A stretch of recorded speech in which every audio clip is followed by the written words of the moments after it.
return of Frank Castle, the return of John Bernthal, the return of enlightened dialogue about trauma and morality between Matt and Frank. I loved this scene. I know we always tweet about that meme where the guy leans forward and locks in. You guys know what I'm talking about? Okay. I don't do that. I did that for Matt and Frank. The second I heard Frank say that guilt, that shame, that's my home, Red, I leaned forward and I did not take my eyes off that screen. And then the scene ended and I rewound it 4 times. That is, again, like I said at the beginning of this segment, I'm trying not to be hyperbolic about certain moments in this show, okay? I really am. But I'm going to say it.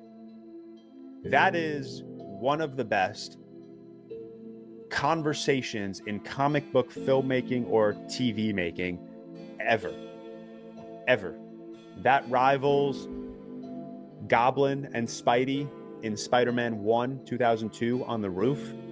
You know, that has similar impact emotionally for me, the way the interrogation scene in The Dark Knight had. You know, that rivals Constantine and Luther at the end of Constantine, the movie with Keanu Reeves. Phenomenal movie. Go watch it. It was that good. It really is that good. And it's there are so many moments in this TV show that are not leaving my mind that I'm just replaying over and over again that I absolutely love. This is just a topic. I think about this conversation every single day. Every single fucking day do I think about this conversation. I love John Bernthal, man. I genuinely think John Bernthal is just becoming one of my favorite actors. And like, not even just working today, just ever. Like, this man is just, he's an all-time supporting actor, and every time he's on screen, he just gives it his all. You know, Wolf of Wall Street, Sicario, Fury, Baby Driver, Ford v Ferrari, Peanut Butter Falcon, you know, King Richard. You know, every time he's on screen, he's just giving it his all, and I fuck with it heavy, man. I fuck with it heavy, but damn, that conversation, every line out of Frank's mouth was just so sick. Like, oh, you prance around the city in a Halloween costume, beating the snot out of bad guys. Hey, thank you for your service. Like, every sing, and then you get, oh my God, man, I could talk about this scene forever. But then, you know, fuck me, you get, you know, what Matt was basically looking for. Matt, and I agree with Frank in this scene, where Frank is basically like, you want to know what I think? I think you came here for my permission. I agree with Frank. I think that's exactly why Matt came there. I think Matt legitimately came there because he wanted someone to tell him, do it, bro. Get back in that Daredevil costume and fuck these bitches up, okay? The scene is kind of like cut into 2. It's like the first half is like them talking about being vigilantes.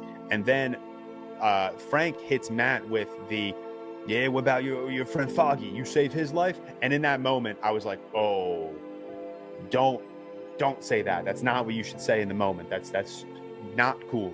And then Matt turns around and he's like, it's not about him. It's not about him. And then they go off, man. They absolutely go off. You know, Frank drops some of the hardest bars I've ever heard. He's like, you hear his voice. You do, don't you? Every time I stop moving, I still hear my little boy. I see him. I hear his voice. He says, get him, Daddy. Every last single one of them. Get him. That's why I do what I do. That's why I do what I do. And I see that in you. That's why I see it in you, because you know you didn't do a goddamn thing. And that's going to keep eating and eating at you. And then Matt comes back and he goes, I ran him down.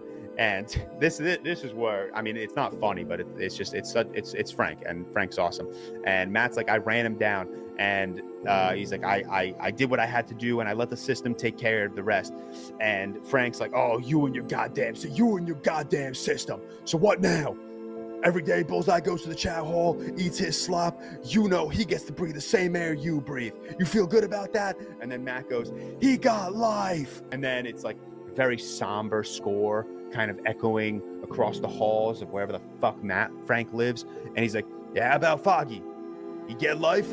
And then, oh my God, don't say that, man. Don't say that. But like, fuck, dude. It was genuinely like jaw dropping. Like, I didn't think Marvel had that level of dialogue in them. But it was so good. I loved it, man. I absolutely loved it.